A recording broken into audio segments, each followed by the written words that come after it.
And Barak, one more question. Would you guys also be recording this session? Yes.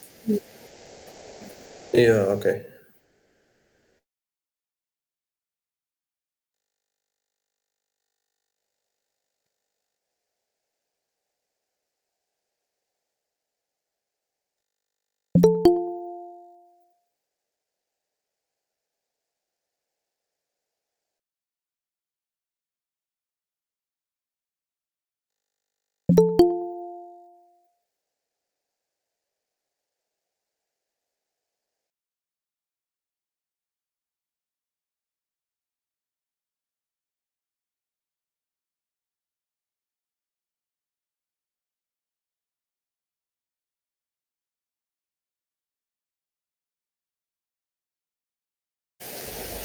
Hello, everyone. Thank you so much for joining. I hope you guys are doing well. Since we committed to start exactly at 6, we're going to go by that.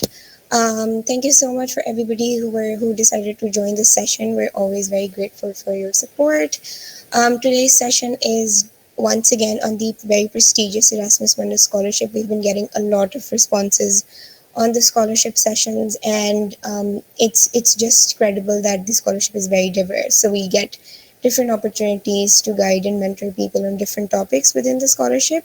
We have two really amazing speakers today, Ali Subhan and Ashir Raza.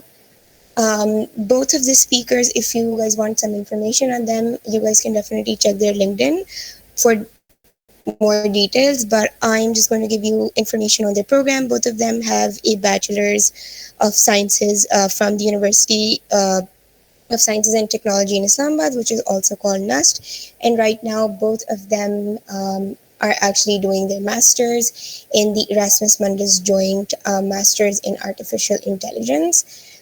Today's session is going to be all about the Erasmus Mundus Scholarship, and then also because our speakers have the expertise on that, you guys can talk to them anything about tech-related fields. So I think the floor is open for the speakers. You guys can go ahead. Thank you so much. Yeah, hello everybody. Assalamu alaikum. I'm Ali Subhan, and I'm currently pursuing my master's on an Erasmus Mundus degree, currently in Spain, Barcelona. And my program is EMAI, Erasmus Mundus Joint Masters in Artificial Intelligence. So basically, let's start with a little bit of my background. Barak has also told you about it, but maybe I'll introduce myself. So basically, I have done my FSc from Kipps College in Faisalabad.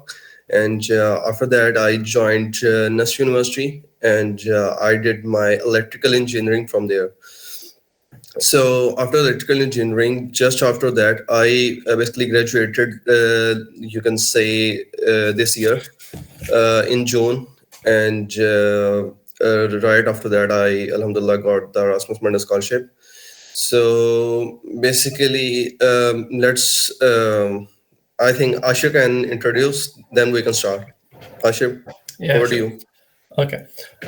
So hello everyone. This is Ashir Raza, and thank you so much for joining this session. And I hope by the end of it you'll have a clear understanding of how to go for applying this and the steps that you have to take and all of that.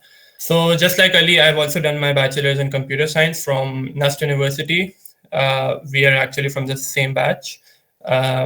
And we also were in the same hostel, so we both know each other for a long time. So when I was in my 7th semester, it was then when I decided that I should be applying for the scholarship. And before that, I had no idea about what Erasmus Mundus is and um, the mobility aspect of this program. So I actually applied to 4 different programs, and I got rejected in 3 of them straight away. And for this one, I was actually called for an interview, and thankfully that interview went well. And here I am in Barcelona. So I think most of you would know about the mobility aspect of Erasmus Mundus is that you are not doing the masters from any particular university. It's like a multiple university. That's why it's joint masters program. So for our program, specifically for EMAI, our first semester is in Barcelona. And then for the second semester and for the second year, we were actually given a choice of where we want to study based on which specialization we want to choose. So depending on that, you guys can also choose your mobility aspect. So our second semester is in Rome, and then next year it would be in Slovenia. So I think Ali, you can go over about the different types of scholarships maybe that Erasmus Mundus offers. Yeah, sure. So basically, let me start by telling you guys something about the Erasmus Mundus. So it is an initiative by the European Union. So basically, it funds the education of master's degrees of students from all over the world. And basically, you can say Erasmus offers master degrees in almost all of the subject fields that you can think of. We have masters in humanities, computer science, law, even sports related fields, religious fields even. So basically, if you are doing any kind of bachelor's, you are free to, you can say, apply to Erasmus, and you can find some program that will be related to your field. So in Erasmus, there, as Ashir mentioned, there is a mobility aspect that Erasmus wants to give you a very international experience. That's why you don't do your masters in only just one country. Basically, every semester you go to a different country and a different university in that country to complete that semester of yours in that country. So, like Ashir mentioned, we will be visiting 3 to 4 countries during our masters, which is EMAI. So, and also one thing that Erasmus is a fully funded masters. Like you will be getting a very handsome stipend for this, and usually you get 1,400 euros per month for your masters. And this stipend is, I guess, more than enough for everything. Like it covers your accommodation, it covers your basic necessities here, like you can say your groceries and everything. And even after doing everything, all of your expenses, you are left with a lot of money. So basically, you guys can travel with that, like me and Ashir are doing. So you can say that Erasmus is an opportunity of a lifetime. So other than that, other than the mobility aspect, I guess we should jump right into that. How the Erasmus application process goes about, and what are the key things that you want to know about it. So, and I'm seeing that many of you guys are asking many questions about the application process, and I would suggest you guys to just wait. And I believe most of your questions we will already discuss in this session. So, first of all, uh, I would like to start with you know the very you can say basic questions that comes into mind that while applying for Erasmus, that when are you guys eligible to apply for this program. Like many people think that if they are still in their final year or their third year, they cannot apply for this program. Like me and Ashir both, we were in our final years.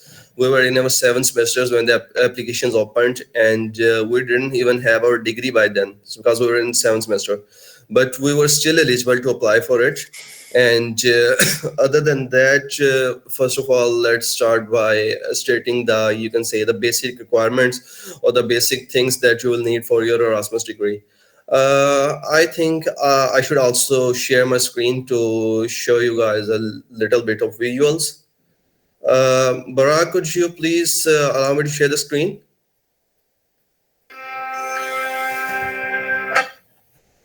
Yes, sure. I think you should Yeah. already have the permission.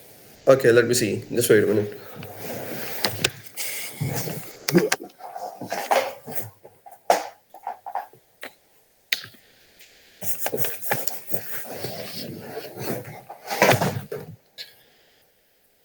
So I think while Ali is sharing a screen, I'll let you know that there are actually 3 different types of um, like scholarships that Erasmus offers. The first one is the fully funded one, where you don't have to pay the fees, and you also get to you also get the stipend, which Ali mentioned was around 1,400.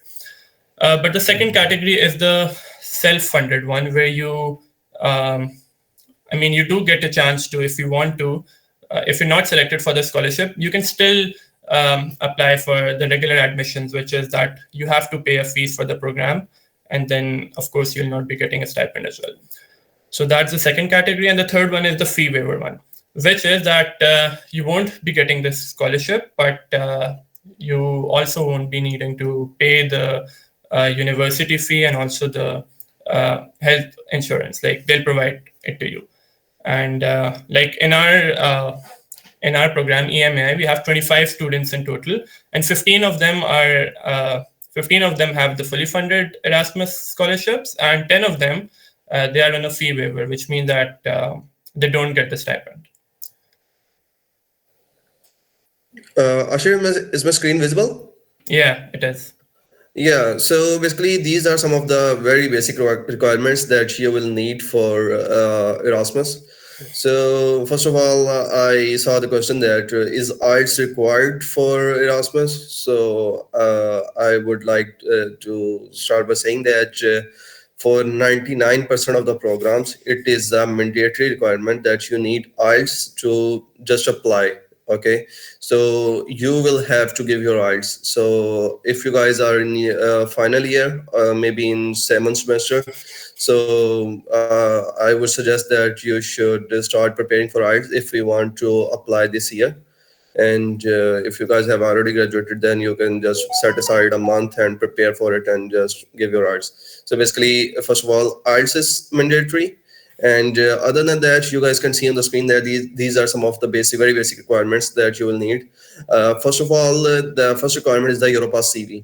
So Europass is basically a template of CV. It's just a simple CV, but on a specific template that Erasmus has made it mandatory that you have to submit your CV in this template.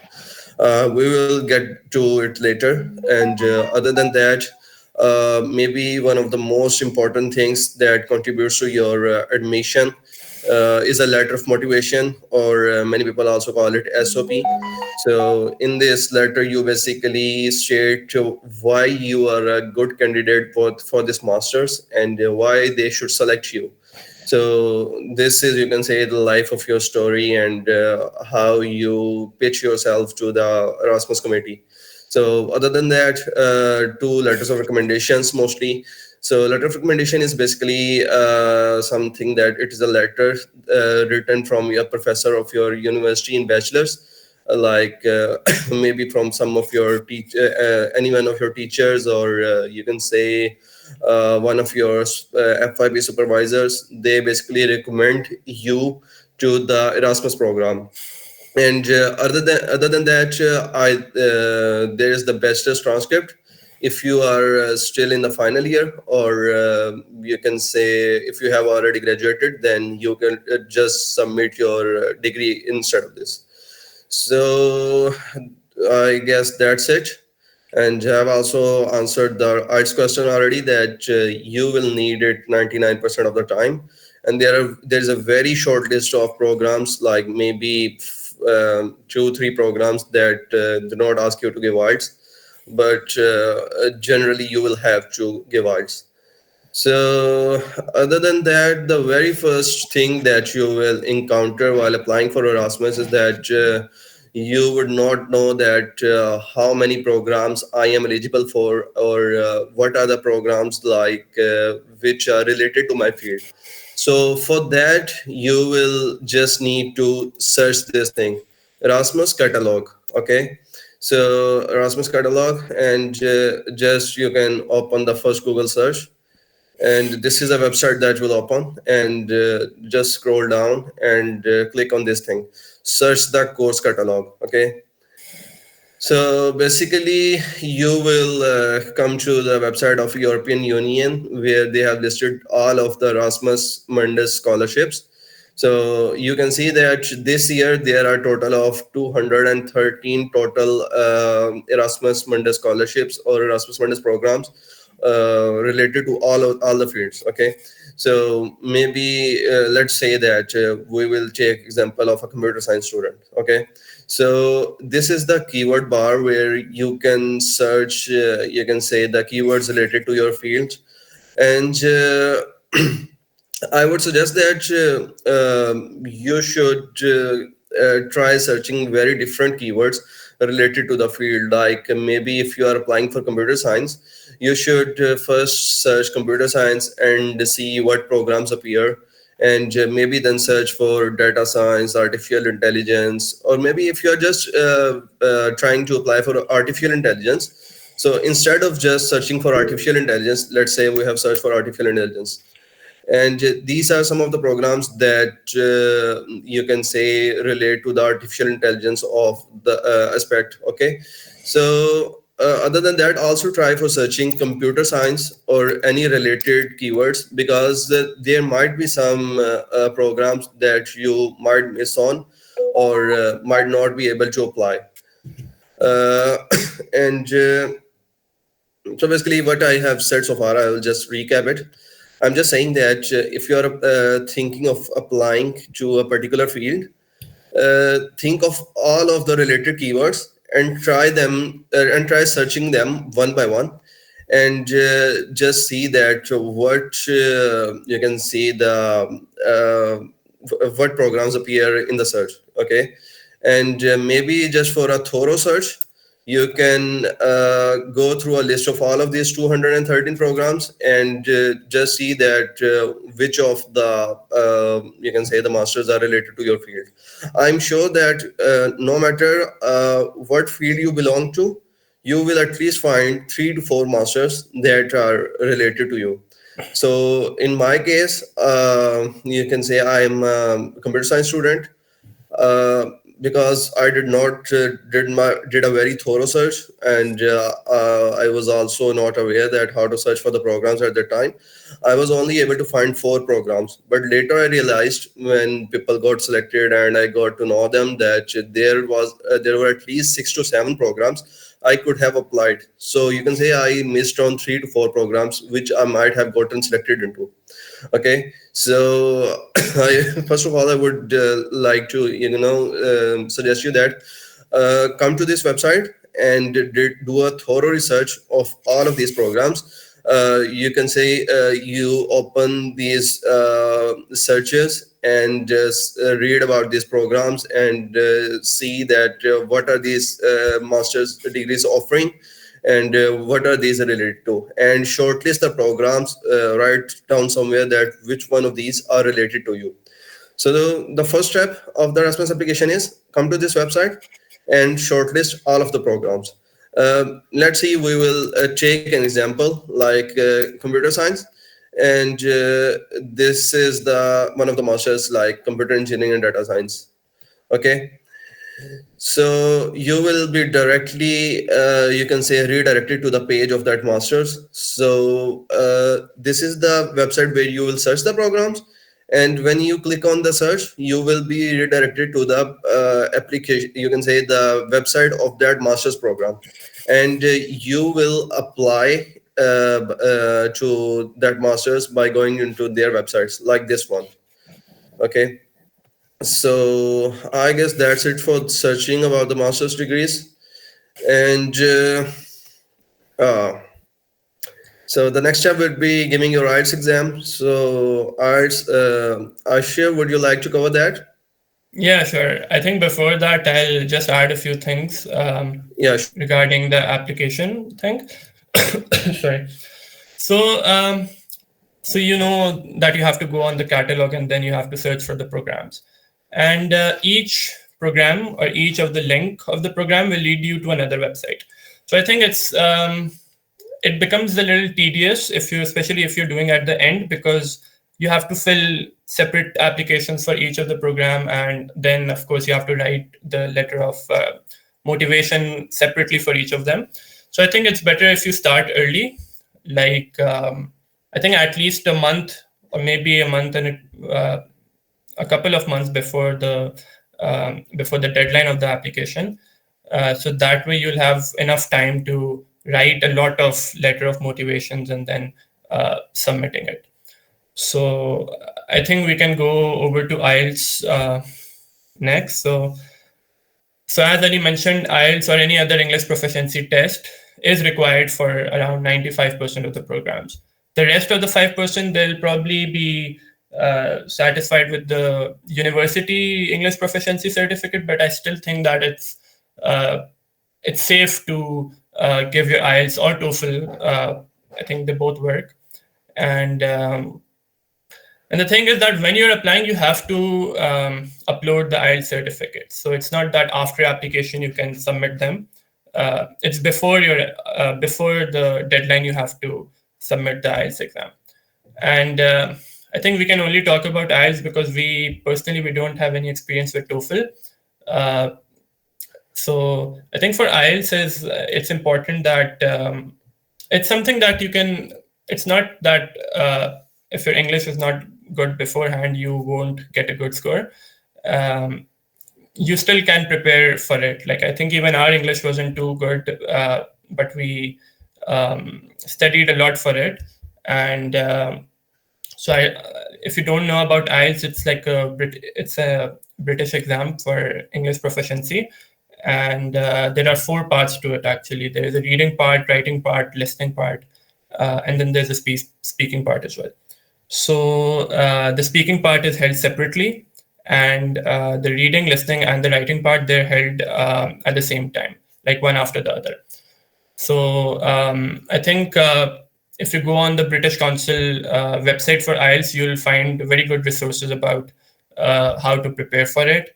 And I think you should be preparing for it for at least 2 or 3 weeks so that you get a good score. Because most of the IELTS program, most of the Erasmus programs, they do require a certain score to get considered. And usually it's around 6.5 overall. And then for each of the component, you should be having at least 6. Actually, one of my friends, he also gave the IELTS, and overall he got a good score of 7, but in one of the component, I think it was writing, he got a score below 6, and then because of that he had to give the whole IELTS again. So and I also think that in IELTS, writing is particularly the most hardest to score, but if you follow good like resources, especially there's a channel on YouTube as well, I'm not sure about the name, but I'll link it in the chat as well. So you should be following good resources, good YouTube videos, and I think it's not that hard to score a good score. So I think for me, that was for the IELTS. Ellie, if you want to add something about it.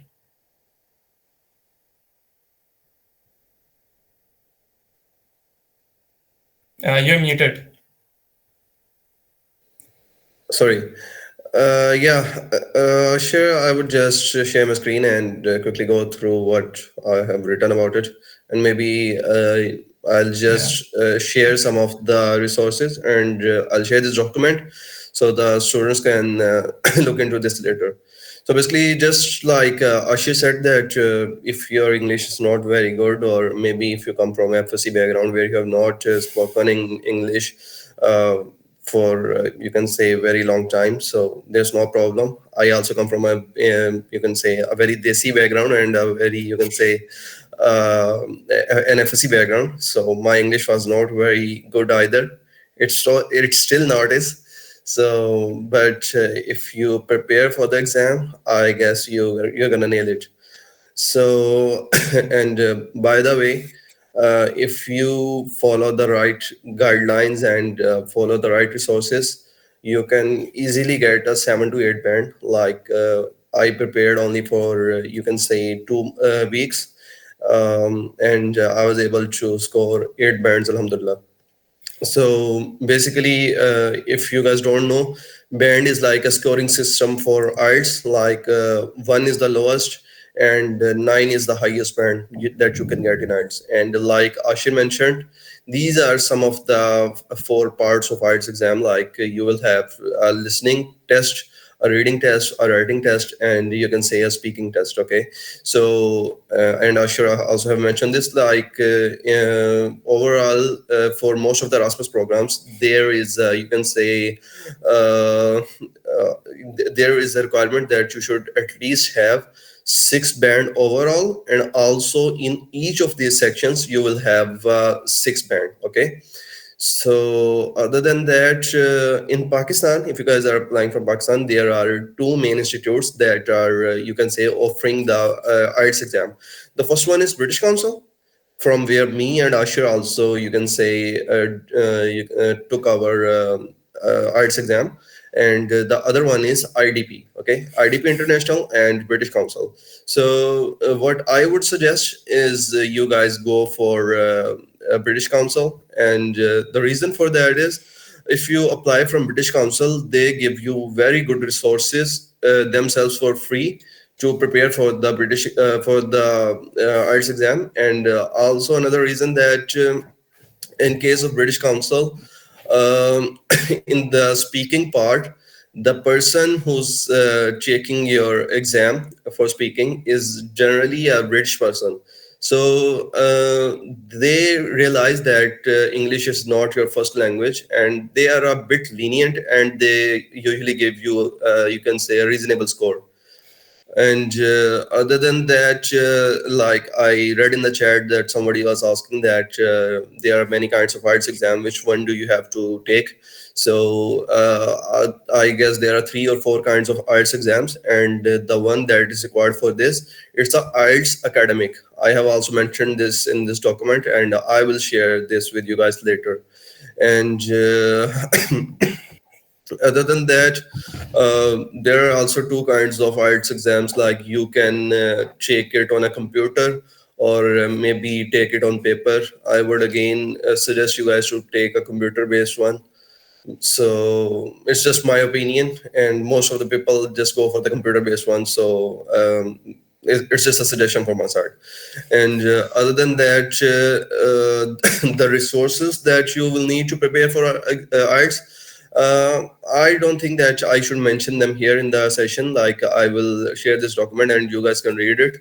So I guess that's it for that section, and we guys can move on to the resume and CV. So for the resume, like I already mentioned that you cannot submit any of the resume that you have made before for Erasmus. Like for Erasmus, they require you to submit a Europass CV.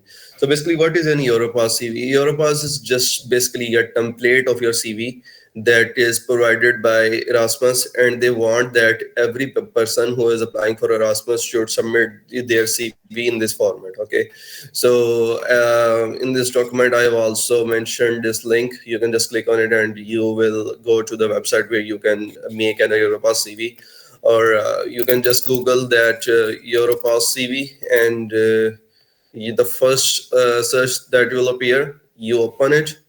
I guess you will have to make an account over here. Then you will move on to the making of your CV portion, and I will show you guys that how an Europass CV looks like. Just wait a minute. So this is my CV. This is the template that you have to follow. When you make an account on the website, automatically an editor appears, and you just have to enter your details, and your you can say your CV is made automatically. So for the CV part, I would like to mention that some of the points that you must discuss in your CV. Okay, so instead of showing you this, I guess it would be better if I show you my CV. So first of all, these are some of the very basic informations that you will need to enter, like your email address, maybe your mobile phone number, and LinkedIn, etc. And other than that, you will start with maybe a very short introduction of yours. Like I have mentioned here, like I'm an electrical engineering student with interest in blah blah blah, like these things. and maybe something personal. You can say a very short introduction of 2 3 lines, and other than that, you will then move over to work experience. So one of the, you can say, the most asked questions about Erasmus is that if we're just graduating, like maybe many of the students here are in the final year, they have no work experience. So what are they gonna mention here? Like basically, me and Ashir also. Ashir had some, but I did not have any proper work experience of working in a company or a job. So if you guys have already graduated 1 or 2 years back, then you guys must have some job experience. Then well and good, you can mention that here. But if you are still a student, maybe in your final year, you guys can mention any of the internships that you have done, or maybe any fellowship you have done, or worked with your professor on anything. And one also, you can say, a very good way around for getting a work experience is that most of you guys must be doing your FYPs now. Okay, so you can just basically go to your research supervisor, like you can say your advisor of your FYP, and you can ask them to, you can say, write you a work experience letter, or give you some kind of document that proves that you are working for a year with your professor on your FYP. Like you can see this in my CV. This is basically my professor, which with whom I was working on my FYP. He had a research lab. So this was the name of the lab, and because I was working for a whole year with my professor on my FIP, so he gave me a, you can say, an experience letter of the research lab that my professor had. So for the students who don't have any kind of research experience, they can, you can say, follow these kind of workarounds to get experience to add to their CVs. And other than that, this was an internship that I did during my third year. And also, other than that, these are some of the internships that I have done. And one other thing that many of you guys might be working in many of the student societies in your university. So if you guys are going to mention any of those in your you can say CV in the work experience field, I would say that do not mention more than one student society in the work experience, because I don't think that it's very serious, and they take these kind of you can say student society experience very seriously. So like you can see that this is one of the societies that I was a part, Isaac. So in the work experience field, I have only mentioned one of these. Okay, so other than that, I guess this wraps up for they can say the work experience session. And then you will mention that what have you studied previously. Maybe you guys can just mention that you have done your A levels or FSC and your bachelor's. And other than that, you should mention your digital skills. Like, if you guys, this is an example of a computer science student. Like, I have mentioned that what programming languages I know, and because I was applying to an machine learning program, so my program is basically related to artificial intelligence and machine learning. So these are some of the tools that I have worked on, and I know about machine learning. And other than that, because my degree is electrical engineering, so I also mentioned some of the skills that I have about the core electrical subjects.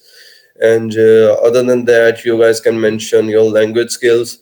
You guys don't have to worry about remembering all of these points. You guys can easily find these on the Europass, you can say, editor, like the website that I showed you guys before. They already have these kind of sections, and you just have to click on them, and they will be automatically added to your CV. Okay. So another very, you can say, important thing that can really boost up your profile is a publication. Okay, so this is a suggestion from me to all of the people who are still in their final year and they are planning to apply for the any of the scholarships, not just Erasmus, any of the scholarships, that you guys must try to have at least one publication in your you can say profile. It's not mandatory, but you guys must strive for it, because a publication really, you can say, boosts up your chances of getting any kind of scholarship. Like I just read in the chat that there was a person who was asking that I have a 2.8 CGPA, how many chances do I have? If you have a low CGPA, you can still get into Erasmus, but you guys must have something other in your profile that complements for that low CGPA. Like I personally know a guy who has a 2.8 CGPA, who got admitted to a very, you can say, prestigious Erasmus Mundus program. But the reason that he got admitted, because besides having a 2.8 CGPA, he had two research papers or two publications in his profile. So basically, those research publications, you can say, overshadowed his low CGPA, and they selected him. So even if you have a low CGPA, try to cover it with some other things in your profile, like maybe do some internships, do some get some work experience, or maybe try to get a publication. And other than that, you guys can mention any of the online courses, or any of the, you can say, additional courses that you have taken in the university. Like these are some of my courses. And another very important thing, like you guys should mention the major projects that you have done over the course of your degree, or maybe any of the personal projects that you have done in your free time. So these are some of the projects, and it's a very good thing also to link. Like I have uploaded all of these projects to GitHub, so I also provided the links for these programs. So other than that, maybe discuss any conferences or major seminars that you have attended. Like I'm sure that most of you guys will have these kind of things in your universities, and you can mention any kind of volunteering efforts that you have been a part over the course of your years, and maybe any kind of scholarships or any kind of awards that you have gotten in your college, in your school, or your university, and maybe hobbies and interests, these kind of things. So basically, another thing that I would like to mention is that for most of the programs, they have also this limitation that your CV should not exceed more than 2 pages. Okay, so you can see this CV goes on to 3 pages. So if there is a program that I'm applying for, which has you can say a limitation that your CV must be 2 pages, then you should stick to that. You can say that requirement, and you maybe try removing some of the things that you don't. You can say think that they are worth mentioning from your CV, and try to bring that CV within 2 pages. Okay, and I guess that's it from the CV section. Maybe we can move over to the letter of motivation part. And Ali, sorry for yeah, interrupting, but I think yeah, I'll add something on the CV. Can you open it again? yeah, sure.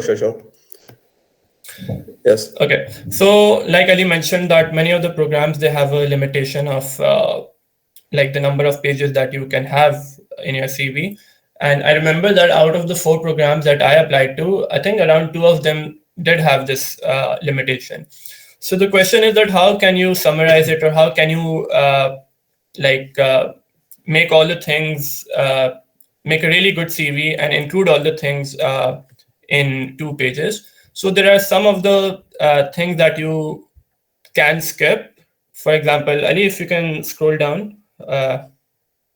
So I think the first Yes, thing that you sure. can do is that in your work experience, you, instead of mentioning like a lot of points, you uh, like you can summarize them. And also you can skip all those experiences that aren't directly related to the program that you're applying to.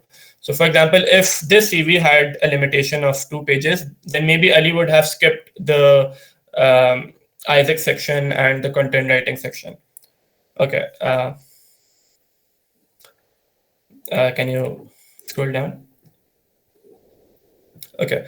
And the second thing is that publications. Okay. So it's not entirely necessary that you should have a publication. Like Ali did, but I didn't have any publications. So I think it doesn't matter. And as a matter of fact, I think in 25 students that we have in our class, I think only a few of them, maybe 2 or 3, would have a paper that has been published. So it's not that important. Of course, it is.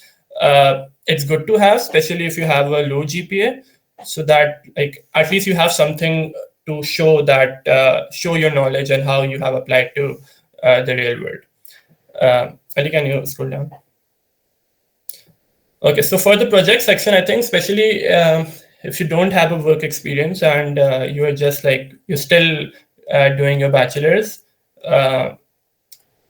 very few of the bachelor students have like a good work experience that they can that they can show on the CV. So I think projects over here, it plays a very important role, especially if the project is directly related to the field that you're applying to. So Ali over here mentioned his GitHub link as well. In my CV, I had, just like the work experience, I had a list of points that I mentioned under each project, describing it and and I also gave the GitHub link as well. So I think that's also important. And again, for the conferences and the seminars, you might skip it if you have a limitation of pages. And volunteering activities, again, if it's not directly related to the program, you can also skip it if you have a limitation. But it's good to have if you don't. Okay, I think that's it for the CV section. And I was also looking at the comment section, the chat, and there were a few questions that I might want to address. So first come, first serve, it's not applied to this scholarship. For some of them, for regular admissions, I would say it does. It is applied, but for the scholarship, it's not, because you have a deadline, and until that deadline is passed, the admission committee, they don't evaluate your profile. So that's the thing. And for the attestation and legalization of the documents, before applying, you don't need it. But when you're selected and for the visa purposes, it is required. And it's also very a tiring process, because you have to attest and legalize a lot of things. But I think that's not for you to worry about right now. I think let's move on to the next section, which is about the letter of motivation. Maybe Ashir, you can cover that. Yeah, okay, sure. So I think a letter of motivation is one of the things which people ask us about a lot. And I think every day we get around 5 to 6 messages on our LinkedIn where people, they ask us to evaluate their letter of motivation, or the SOP, statement of purpose. They're the same thing. So I think how you write your letter of motivation, it depends directly on you, your writing style, and what you want to include. But a few things that I would recommend you to mention is, of course, first of all, you'll have to introduce yourself and your education background, and then your work background as well. And like I didn't have a lot of work experience, so again, I described some of the projects that I have worked in, and most of the projects that I described, they were directly related to artificial intelligence. And I also described not just that what the project is, but also how I built it, the technologies that we used, the programming languages that were involved, and all of that. So I started off with that. And then a few things. If you have a research experience, you should definitely write about that. And okay, then I also mentioned about some of my professional goals, that what I actually want to do after completing this master's, and then how this master's would help me to achieve all of those goals. So like essentially I was writing that why I want to pursue this master's program, and then how it would help me to do what I want to do in the future. And also, I think before writing the letter of motivation, it is very important to thoroughly research about the program that you're applying to. And then you can mention some of those details in the program. Like, for example, in my case, I knew that in my scholarship, there was one professor that had a really good research profile. So I researched about him. And then in my CV, in my motivational letter, I included that one of the things that attracts me the most about this program is working with this professor, because I think that he aligns with my interests, and I maybe can work on a specific project with him. So I think this really shows the admission committee that you know about the program, and you also know what you want to do. So for letter of motivation, I would also recommend you to write multiple drafts. So first of all, you write a draft, and you also make sure that that there aren't any grammatical errors, and like it's all well connected. Each paragraph it connects with the previous one, and then you constantly improve it. Like maybe draft it again, or if you want to rephrase a particular word, then you should be doing that. And also, for most of the programs, they don't really have a word limit to the motivation letter. Some of the programs they do, like in our case in EMAI, I think they had a word limit of around 800 words, or maybe 1.5 page. So you really want to make sure that you're including all of the important points, but also not in a lot of depth or not in a lot of detail, so that the length, it doesn't go beyond the limit. So it's important to organize the whole motivation letter in such a way that you're including all the things, and they also are connected to and the whole thing is connected. It shouldn't be like disconnected or like that. So I think in the document that Ali has uploaded on LinkedIn, there should also be sample drafts for SOP. Like I think it might include our SOPs as well, so you can have an idea. And once you have written the SOP and you think that it should work, so you might ask a senior maybe to just proofread it, or any of your colleague as well. But don't ask a lot of people to proofread, because I think in my experience, like when I had written an SOP and I asked a lot of my seniors to proofread it and to tell me that if it's good or not, everyone was telling me a different thing. Like one of them, he told me that I think it should contain more technical details, so I wrote it. And the other person, he told me that I think it shouldn't be that much technical, and you should just like write the details on a surface level. So I think that confuses you more. So that would be my suggestion, to just maybe ask maybe a couple of your seniors or your colleagues to proofread, and make sure that you're including all of the things. I think for SOP, that's it for my side. Ali, if you want to add something. Yeah, Ashir, let me see if I want to add something. Ashir mentioned that you should not get it, you can maybe proofread for many of the people. And from that, I remember one thing that he was mentioning something about the technical things. You should not try to keep your SOP very, you can say, either very generic or either too technical, but you should mention technical things that you might have done during your studies. Like I have shared our document. Somebody has also shared our Google Drive link that I shared on my LinkedIn. It contains some of the documents, some of the sample documents that you can go through and maybe get an idea that how you guys can write an SOP or other documents that you have to write. And in that, you will see that for the work experiences that I have mentioned, I have also stated the technical aspects of those projects or those work experiences. That what were the exactly the things that I was working on during that work experience, or maybe during that project. Because the reason that most of the cases, the person who's going to read your SOP is most likely going to be a professor.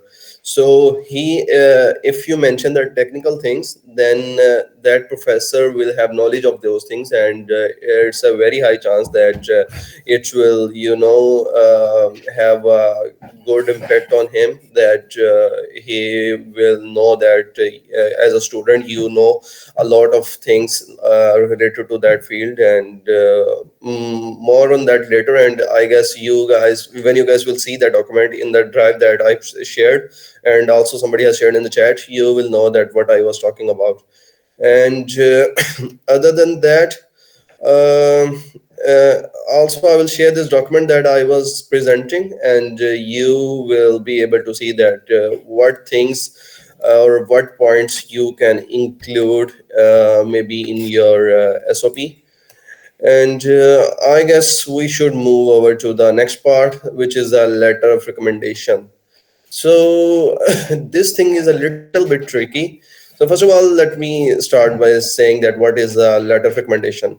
Letter of recommendation is basically just a letter that your university professors, maybe one of your teachers in the bachelor's that you're studying in, or maybe one your FIP advisor that will write for you and submit it to the Erasmus. So basically, when you are applying to the Erasmus and you are filling out the application form, you will reach a portion where they will ask for recommendations. And in that section, you will see two fields that they will ask for the emails of your professors. So what you have to do, you have to talk first-handly to your professors in the university, and you have to tell them that teacher or professor, you will receive an email from Erasmus on my behalf, and they will ask you to and they will ask you to upload a recommendation letter for me. So what you have to do is just write me a recommendation letter and upload on that link that they will send you. Okay. So first of all, how you are gonna shortlist that? What teachers of yours you are gonna shortlist for that thing? There are some of the factors that will help you to decide that. Like, let's say that I'm applying to a degree in related to artificial intelligence. Okay, so I will, narrow down all of the professors with whom I have a good rapport and I know them well, and maybe let's say I have shortlisted five of the professors who know me very well, and I have studied from them, and maybe I have worked with them before. And out of those five professors, I will go to Google, and maybe let's say there's a professor of mine, Ahmed Salman. Okay, I will go to Google and search for Ahmed Salman, Google Scholar. Okay, so I will search for there. Yeah, this is the professor that I was talking about. I will go to his Google search profile and I will see that what is his H index. Okay. So basically, H index shows that how good of a researcher is your professor. Okay. So, like I told before, maybe I have shortlisted five of the professors, and I will open the Google Scholar profiles of all five of them, and I will see those professors who have the highest H index. Okay, so maybe I will, out of those five, I will select those two will which who will have the highest number of this. because in many of the programs they in many of the programs they also consider that how good of a researcher is the person who is recommending you. Like I remember, I guess there was this Erasmus program by the name of Codas. They explicitly asked for the H index of the professor that is writing a recommendation letter for you. So this is just a suggestion, but if you guys don't want to follow this, you can just ask any two of your teachers or professors that you have a very good connection with to write a recommendation letter for you. But if you guys are able to do this, follow this, it would be better. Like so one thing is that you have to shortlist two of the teachers that are going to write a recommendation letter for you. After you have shortlisted them, the next problem is getting them to write a recommendation letter for you. Okay, so basically what happens is if you just ask a professor that teacher just write a recommendation letter for me, they have already written a very generic recommendation letter, and whenever a student comes to the teacher to request them for the recommendation letter, they just upload that generic one to the link that will be sent to them. So that thing is not very impactful, because you also need that the letter of recommendation that the professor is uploading for you should be very impactful and very well crafted. But usually, because teachers don't have very much time, they will just upload a very generic one, maybe written from the chat GPT, that they send it for every of their students. So how you can deal with that thing? So basically, what you can do to fix that is that first go to your professor in person and sit with them and tell them that I'm going to apply for maybe 3 or 4 Erasmus programs, and from all of those programs, you are going to get a link that they will be asking you to write a recommendation letter for me. Okay. So what I will do, meaning what you will do as a student, is professor, I will write a recommendation letter and I will send it to you, and maybe you can just proofread that, and if you yeah, find it good, like if there's no problem, you can just copy that and put it onto the university's letterhead, and you can submit it. So let me show you guys what is a letterhead. uh, Recommendation letters. Hmm.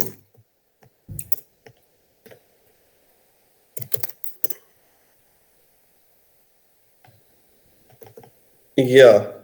So this is one of my letter of recommendations.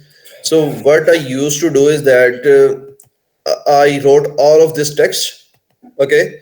So this is a text that I have written, very well crafted. That is, and I have written I have written it from the perspective of teacher. Like I've also shared this with you guys, so you can read it, that how you're gonna write it. Like I have written it in such a way that my professor is talking about me, that this student has done research with me, and he has worked with me in this lab, and we worked on these things. Like these are the projects that Ali worked with me, and then at the end he recommends me to the Erasmus committee. Okay.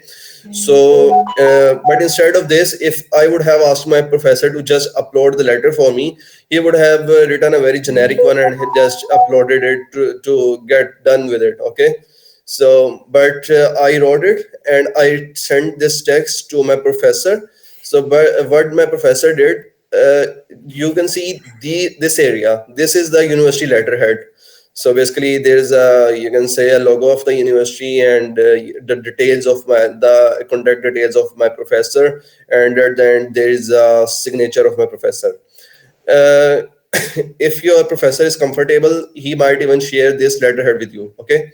But usually you just send this text and ask the professor, like professor, if you find this letter of recommendation good, put it on the university letterhead and upload it on the portal that the Erasmus will send you. Okay. So I guess this is one way of getting a very good letter of recommendation, that you write it yourself, and then ask the professor to put it on the, you can say, the letterhead and upload it for you. Okay, but you should ask this thing very respectfully, because there might be some of the teachers that will not be comfortable doing this hassle for you guys. So better select some teachers that are very good with you. So what else? Let me see. Yeah, I guess that's it for the letter of recommendations. And if you guys see the document, I have also mentioned this link. You can just go to this link, and these are two of the letter of recommendation samples that I've shared. You can read them and maybe craft a letter of recommendation for you yourself based on these, and try not to copy these, and write them yourself, and maybe not say too many good things about yourself that they will sound fake, that your professor has not written it for you. And do not use very pompous words for yourself, like it has been my privilege to work with Ali, these kind of things. Hesitate to use these kind of words. And yeah, I think I'll I add a few think, things. yeah, sure, Ashir. I think first thing is that most of the professors, like at least in our experience, they're pretty lazy with uploading the letter, and they take a lot of time uploading it. Like, sorry. So, like in my case, I had chosen two professors, and I had given them the letter of recommendation. Like I wrote it, just like as Ali mentioned over here. I crafted him. I emailed it to him, and even then he took around 3 weeks to upload it. So I think you guys should be aware of that, and it's better to ask about the recommendation and give them the draft as soon as possible, because you might face the same thing which I faced. Okay. Secondly, I think some of the people were asking if it's okay to get the letter of recommendation from a professional person, like someone in their workplace. So, I mean, I'm not sure about that, but I'd recommend you to get a letter from an academic professor, or from your university professor, because most of the masters, they're academic based or research based masters, and so they require a person who's recommending you that they should also have a good research experience. But I think that if someone is like if someone graduated like a couple of years before, and it's difficult to be in contact with the university professor, I'd still say that many of the programs, they require you to submit a letter from your university. So maybe in that case, you can maybe have one letter of recommendation written from your from someone from your workplace, and then maybe a couple of them from your university professors. So I think that's it from my side as well. And we've also covered most of the things that are required for your Erasmus scholarships. And then we might go into the question answer session, Ali. What do you say? Yeah, just close some closing remarks, and or we can do the closing remarks after. Yeah. So Barak, how are we gonna do the question answer session? Yeah, so I would suggest that everybody can leave their question answers in the chat box so that it's easier and it's time efficient as well. If you guys think that's better, we can do that, or you guys can invite everybody. Yeah, I think first of all, I would just try to go through the chat and maybe answer the questions that we have not covered. Yeah, okay. Sure. Yeah, Yeah. sure. And there are also some questions in the forms that we sent out for registration. So I'd also be copy pasting any of those which haven't been covered. Okay. So first of all, somebody has asked me for the quota of Pakistani students in Erasmus. I don't think that there is any quota. They just get total applications from all over the world, and they just select the best number of best students that have the best kind of profiles that came to them. Like in our program, there are currently 4 Pakistani students, and there is not a single other country that has this many students in our program. Like I guess from all of the other countries, there is just only one student, and we have four. And actually, there were five Pakistani selected in our program, but one of them was not able to come because of the visa issues. I think So there's no. that was specific to our case, but mostly if you see on their websites, they do mention that around 15% of the applicants, they should be from a country. Like if there are students from single country Yeah. that exceed the 15 percentage that they have set, they might not select a few of them. But in our experience, that wasn't the case, because as Ali mentioned, like we had 5 Pakistanis in a program, and then one of one of the students, she couldn't come. Yeah. But yeah, they do. I So. think Mhm. they do take into the account. They do take your nationality into account as well. And Yeah. So maybe, yeah, it depends on the program. Maybe. yeah, and I see a few Yeah. questions as well. Maybe I can also answer a few. Yeah. Sure. Okay. Yes, we did apply in 2023 November, and our we also had an interview in EMAI, and I think most of the programs you do also have an interview, but that is once you get shortlisted for that. So once you submit the application, they'll review it, and then they'll probably select like 10 or 15% of those applications, and then they'll interview, and then out of those 15%, they would select you. Yeah, so there's a question that is there any age limitation or formal degree gap? So there's no age limitation for this program. Like there's a person in my classroom like who's around 30 years old. Okay, so basically after the graduation, he has worked for 5 or 6 years. Like he was a teacher somewhere in Mexico. So now he applied and got selected. So there's no age limitation. Even if you are 40 years old, you're gonna apply to the Erasmus. Maybe not 40, but there's no age limitation. Yeah. So Okay. Yeah, someone asked about the EMI video as well. maybe you can answer So I that. Yeah. think, yeah, I think video, like not a lot of programs may ask about the video, but yeah, EMI did specifically ask for the video, and it was like just a general video, like a minute or maybe a minute and a half, where like if I talk about myself, I just mentioned the same things that I mentioned in my letter of motivation, but in a more summarized way. So I just mentioned my academic background and why I want to join EMAI, and some of my projects that showcase my programming and ML skills, I'd say. So I think that was it. 1.5 minutes Yeah. isn't a lot to say a lot of things. So make sure what you're including in the video, it should be impactful and important as well. Yeah, I would like to add something to that. That I know some people from some programs that first of all, this is very rare for a program to ask you for a video. Like maybe there will be very few programs that will ask for a video, but if they do ask, please first of all go to YouTube and search for the videos of the prior applicants that they might have uploaded on the YouTube. Like in case of EMI, most of the videos that I saw were like a person just sitting in front of the camera and just, you can say, summarizing all of the things that they have already mentioned in the SOP in 1 minute. Okay, and the same was the case for me. Like me and Ashir did the same thing. Like we just opened a webcam and said that why we were interested in the program and why guys should select it.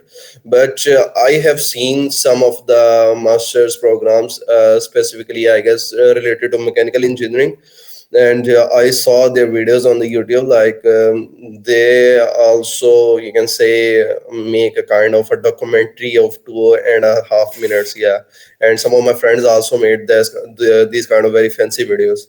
So maybe if the prior applicants have done these kind of things, and also that their program had also mentioned to make this kind of video. So if your program is asking for a video, so maybe first read the specifications, that what are the guys asking you about, and then go about it in that way. Okay, I think there's another question, and a person has asked that he or she has already done a master's and can they apply again for master's? So yes, they can. Like we personally know a few people that are like they have also done their master's previously and then they're doing it again. So there's no limitation to that. So you can do like multiple masters as well. Yeah, so Arib is saying that my ads is going to expire in January 2025. So I guess you don't have to take a retake, because most of the applications have deadlines till 2020, till January. So by then you would have already applied and submitted your right score. So I guess it's not necessary. Okay, then there's another question which a person is saying that they recently graduated with a 3.44 GPA. They have no publications, but they had 3 remote internships, and they also have a FYP which was based on deepfake generation. So I think this person pretty similar to my profile. I also had like a GPA which was close to 3.5, no research experiences, no publications, and I also had done 3 remote internships. So well, I got selected, so I guess that person also has a good chance. Yeah, and I also have 3.5 for CGPA, so I guess you guys have a chance. And this is And one of the most competitive programs of Erasmus. So you guys just have to highlight what good things that you have in your profile, and you guys, inshallah, will get selected. yeah, I think the funny thing is that the third person who's also from Pakistan in a program, he has a GPA that is much higher to us, and like we are selected on a scholarship, and he has a tuition waiver. So like that doesn't matter a lot if you have other things that are good.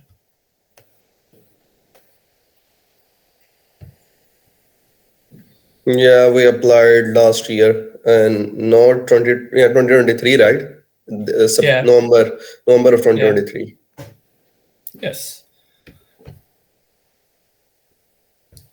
And then this Yeah, person is saying, Kosh, yeah, when do we have to start applying for a visa? I think that's like a thing that you shouldn't be worried about right now. Uh, yeah.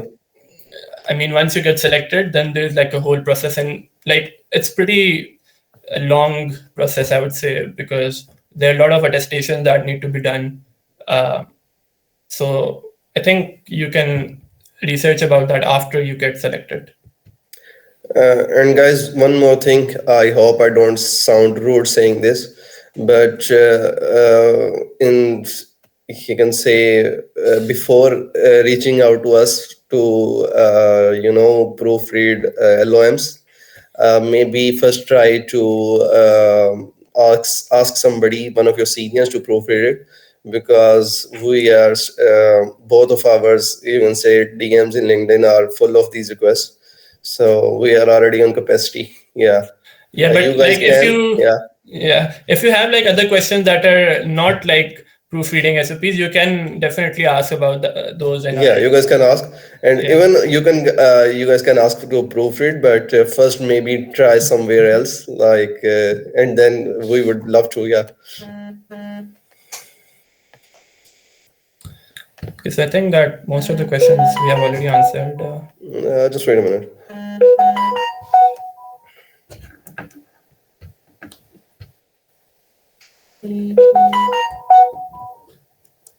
Which other computer science programs did you guys apply to other than EMAI? So I personally I applied to BDMA, I think, and I applied to EMAI CODAS, and then I applied to Soft SE for GT. Yeah, so somebody has asked that I've been on UGRAD. Should I mention it? Yeah, you must mention it. Like, it really showcases that you're a good student. Okay, and the person has asked that I have worked as a TA with one of my sirs, but never studied from him. I was a TA with him for 2 semesters, and he has an amazing profile. So would it be okay if I ask him for a letter of recommendations? Of course, it is. Like, I think that's the best. That's the best person that you can ask for, because like for me also, like I for like my two recommendation letters, one of them was from a professor that I hadn't studied as well. So I think it's a good thing. Somebody has asked that what's a good H index. So basically, it really depends.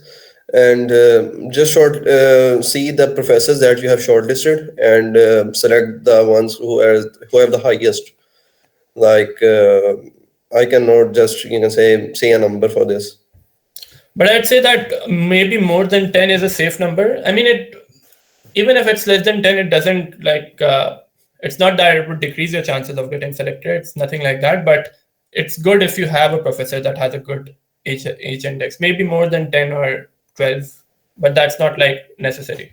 Yeah, and a very important thing that I might have missed is that try not to upload the same letter of recommendations and the same, the motivation letter to every program. So,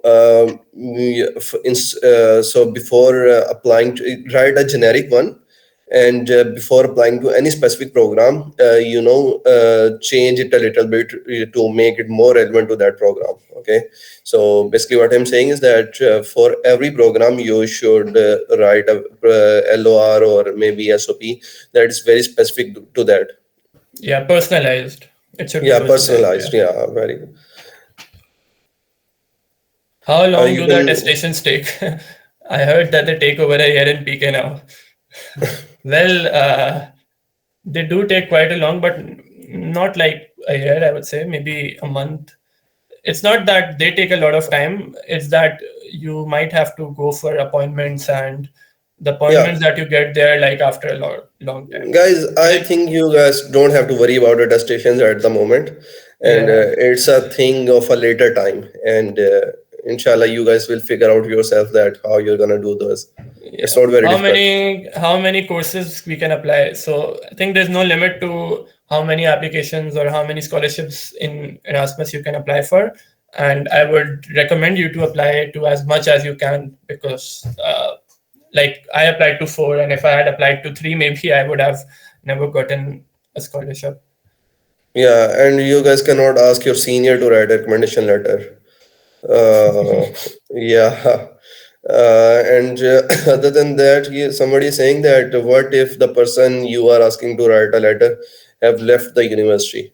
So maybe ask them to write a recommendation letter on the letterhead of the other place that they have moved to, and they can mention in the recommendation letter that I have worked with him or her at that place in this capacity.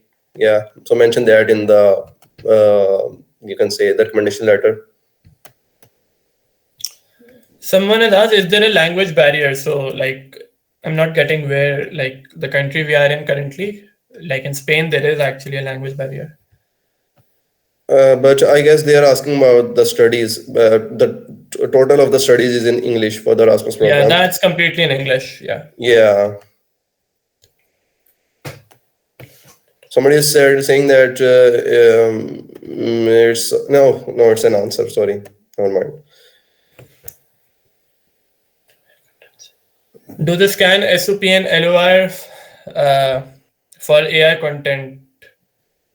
Well, I'm not sure about that, but I mean, it does show if your SOP is written by an AI. So, of course, I Yeah. won't be recommending you.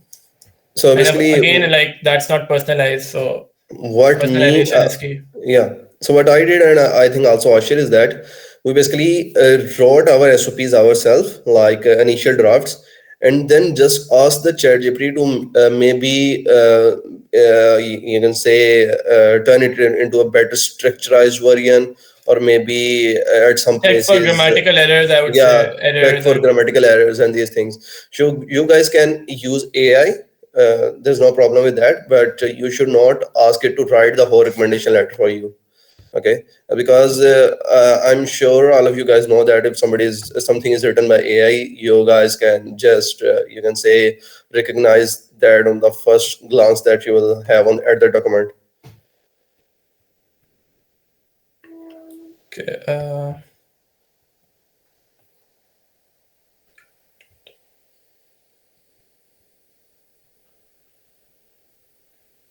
Okay, so a person has written that we wrote a research paper, but our professor has not published it yet. So can I mention Yeah, you that can. I have research? Maybe in your CV, you might not mention it under the publication section because it hasn't been published yet, but you might mention it under the projects section.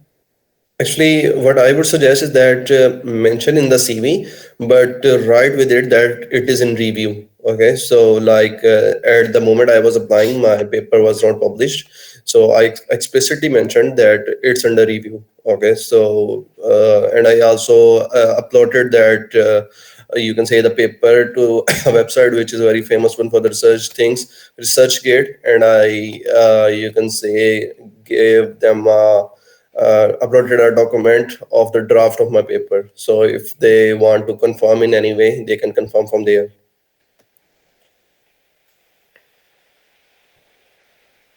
I think we have done with most of them. Do Uh, certifications. yeah, just a quick view. Do certifications like Coursera relevant to one's research skills? Uh, well, like I mean, I personally didn't write it under my letter of motivation, but as you saw Ali's CV, he did mention it under the courses section. So I think it might add a bit of value. But again, if your CV it has a limitation of like 2 pages and you don't have enough space, then you might skip it, I would say.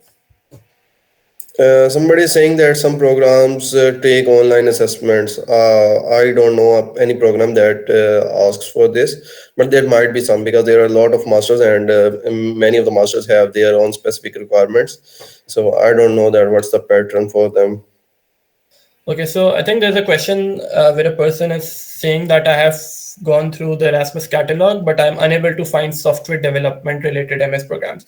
I think software development isn't like a research field, it's more of a practical thing. And most of the masters that Erasmus offers, they're more into research and things like that. So, yeah, I also think that there won't be any development type MS programs. And guys, somebody has something about a civil servant. No objection certificate from the government. Nobody asks us for any kind of thing, and I don't think that they will ask you even if you are a civil servant, because I have seen some civil servants who have went abroad to do their masters or maybe their PhD. So I guess there's no problem there. Okay, one more thing that we haven't mentioned, and like in some of the applications, they ask for a resident certificate. Like I was applying to one program, I didn't apply for it, but there was a program by the name of EDIS at that time. So they asked me um, for a for a resident certificate. So for that, you have to go to your nearest. Um, like I'm from Karachi, so we have those CBC offices. I'm not sure, like in Punjab, what are they called, but Union Council, I would say, yeah. Union Council, yeah, in Yeah, Punjab, Union it's Union Council. You Council. have to go to your nearest Union Council and then ask them to make a resident certificate. So somebody is saying that I have seen some program specific requirement for CGP mentioned. I don't think that any of the programs that I applied to asked for a specific CGPA. There was no mention of CGPA anywhere.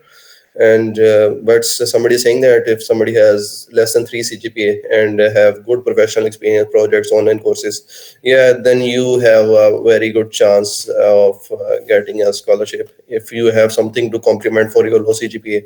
And no, somebody has asked that if A1 in German language is necessary for applying. No such kind of, you can say, language requirement is there for Erasmus. You just have to have a good score, maybe a 6 or 6.5, in IELTS. There's no other language requirement needed for Erasmus. Okay, so a person is asking that should one mention if they've been shortlisted for the Erasmus program before but they didn't make it? Well, I'd say maybe not, because it doesn't add anything in your letter of motivation. You already have like a limited word limit, and just adding that you've previously been shortlisted, it won't like add anything or won't make your profile stand out.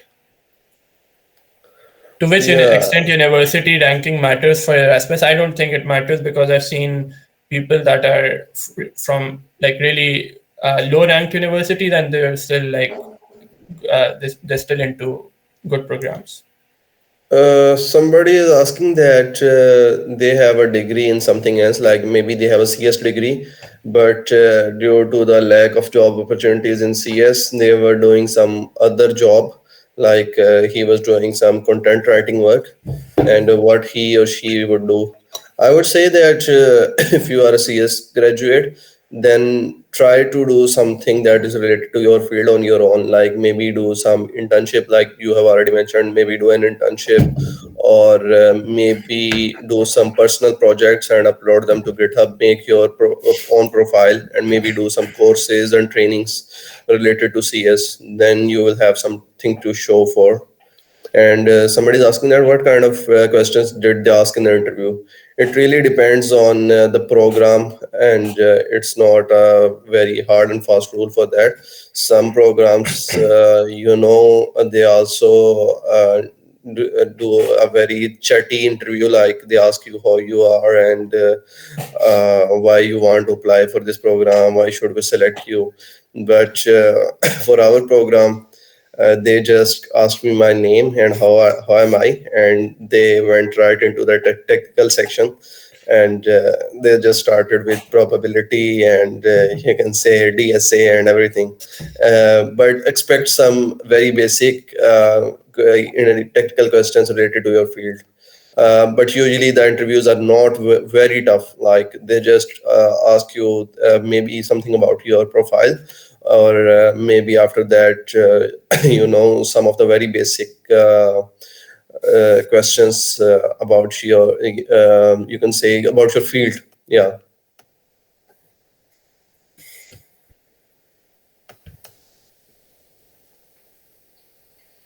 Yeah, you will not be rejected if you have no publications. Like Ashir mentioned, that most of the people in our class do not have any publication. But if you have, then it's a good thing. But if you don't have, there's no problem. Okay, there's a person who's asking that she failed a course in her first semester, and then she retook it and got a 4 GPA. And like currently she has a GPA of 3.76. Will that affect her academic history impact based on her history? No, I would say no. It doesn't matter, because you've already retaken that course and you've got like a pretty good GPA in that as well. And since your overall GPA is pretty great, I would say that it won't affect your history. It won't affect your chances. Yeah, and somebody has asked that I'm doing a master's in Pakistan. I want to apply for EMJM. Ashir, there was this girl with us, Samreen, and she was doing Yeah. a master's right now in Pakistan. What did she do? Do you remember? Yeah, I think she just left her current master's and then applied. I think she didn't mention it in her Yeah, CV or maybe her. don't mention it. Yeah, maybe don't mention it. And somebody is saying that they are a migrated student and received degree from some other university. I would say that just mention that university from you got a degree, and completely leave the university from where you migrated. Okay, person is asking that how to have a good research publication, how to collaborate with university. So I think Ali would answer that because he has a Yeah, experience. so for the publication, what you should do is that in most of the cases, what is the best course of action is that the FIP you are doing, try to get a publication out of that. Like go to your supervisor and tell them that, Professor, we want to write a paper about this, that how can we go about this thing? So maybe he can link you up with some of his or her PhD students, and they can help you in the research aspect of the things. And the other thing would be that search for the professors that will be relevant to the field that you want to write a publication paper in, and just approach them and go to them and talk to them that, sir, I am interested in doing some research related to this field that you are working in. And they will usually give you some topic and the material that you will need to start working in that, you can say, direction. And they will be kind of your supervisor, and they will guide you through the whole, you can say, research process.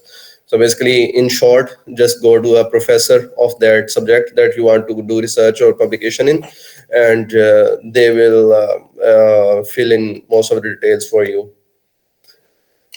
Okay, so there's a person asking, what if the publication is not related to applying course? Like if mine is in blockchain, but the course is in AI and ML, should I mention it in resume? I think, You of course, should, you should. yeah, Yeah. you should mention. Your publication, like the topic, it does matter, but not that much. Like getting a thing published is like it's like a major thing, and it should be mentioned in the CV. You don't have to worry about the visa right now. First, yeah. When you will get selected, then there's a huge community in Pakistan every year that gets selected, and you guys will have, They'll help you out. Yeah, they'll help you out. Maybe yeah, you can they'll help. ask this question from us as well, but Yeah, at a after you later get time. selected. Yeah. Yeah. Okay. If you have an abstract for your research paper but have not applied to any conference, then maybe first apply to a conference, send the draft to some conference, and then you can mention it in your CV that it's under review. Yeah. So, and I guess there's not a problem. Like there are conferences happening. There are conferences, and there are also journals that accept the, you can say, nominations for papers all year around. So you can just submit it to any of the conferences and mention then in your CV. I think another person has asked that, in your experience, what is the thing that stood out most in your application? So I think there's not one thing that they look at. It's like a combination of all of those. So I think the most important ones would be definitely it would be the CGPA, the work experience that you have, and your CV and letter of motivation. And guys, just to clear things out, the attestations don't take over a year. They usually, the process is very tiring, and you have to, say, go to many places and apply many places. But it usually takes, you can say, about 2 months. So you can I would not say easily, but you can get it done before your start of the studies abroad. Yeah. Yeah. So don't worry about that. And somebody was saying that, you have to personalize all of your documents according to all of your masters. Like if you are applying to 4 programs, then personalize all of your recommendation letters, your SOP, etc., according to that program. And also your CVs, it should be Also personalized your as well. CV. Yeah. Yeah. Okay, the person is asking that, can we add Medium blogs in publication sections, whether related to AI or not? Well, I don't think you No, should I don't be think. Yeah. in publication sections, because publication is something that gets you a research paper, and Medium blogs are just blogs. They're not it's not research. Guys, I think for most of the programs, you guys cannot use a latex CV, because for most of the programs, like 99% of the programs, they ask for Europass CV. So it is better to submit an Europass one. I think even if they don't ask for Europass specifically, you should still use Europass, Yeah. because it would allow you to cover more things. Okay. So there's a person asking that none of my professors have a high H index. Does the recommender's There's no profile problem. hurt your chances? No, it doesn't. It's fine.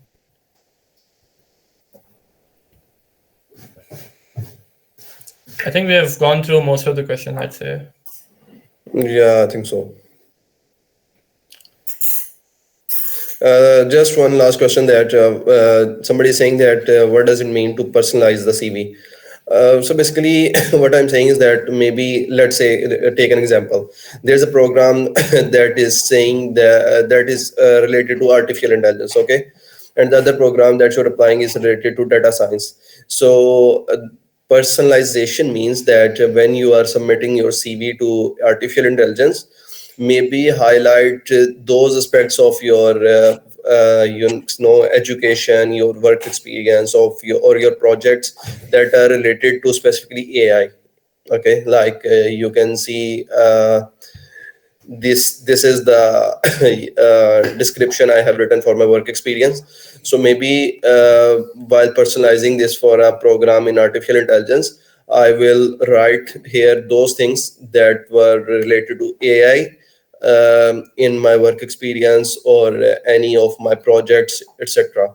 But if I'm applying to a data science program, then maybe I'll highlight those things in my work experience that were related to data science. So basically, this is personalization.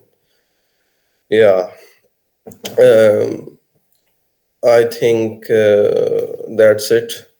And Yeah. just some closing remarks that guys, it's free to apply for an Erasmus Mundus scholarship. You guys don't even have to spend a dime. You just need to dedicate some time. So I would, and you guys don't have to worry that my profile is not really good and I will not get selected. Just I would say spend some time on the application and present whatever you have in your profile at the moment in the best possible way.